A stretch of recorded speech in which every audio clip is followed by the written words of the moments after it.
Good morning, friends. Happy Sunday. I'm wearing something very important that I always keep with me because I learned a good lesson when I was a little girl. I always wear my watch. I want to make sure that I'm on time for things. When I was very little, there were a couple of years when I had to take the bus to school. It was important to be out there at the right time to make sure that you could get on that bus when it arrived.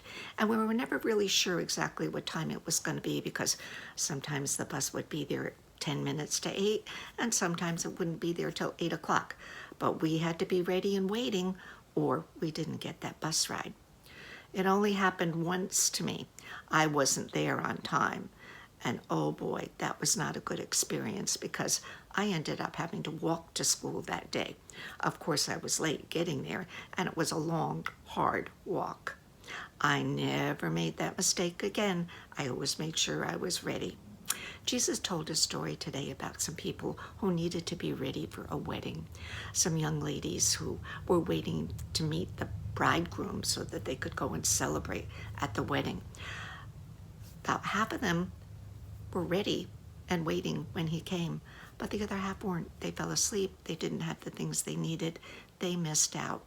When it came time to go in, they weren't there. He told that story for a good reason because there's a very important date that nobody knows when Jesus is going to be coming back again to gather all of his believers together to take us to heaven with him.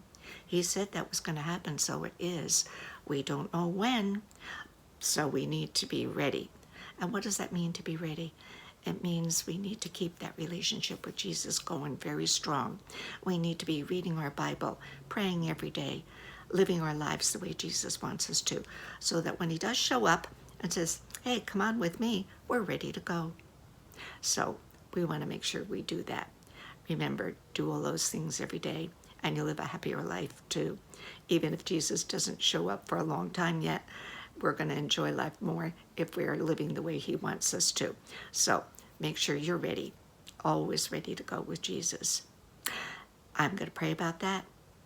So bow your heads, fold your hands, listen to the words and think those thoughts in your heart and mind too. Dear Jesus, we want to be ready to go with you when you come back again. Please help us to live our lives the way you want us to love you always, to put you first in our lives. We ask these things in your name. Amen. Okay, so you have a good week. Remember, live for Jesus and be ready for when he comes back again. And I'll see you again next Sunday. Bye-bye.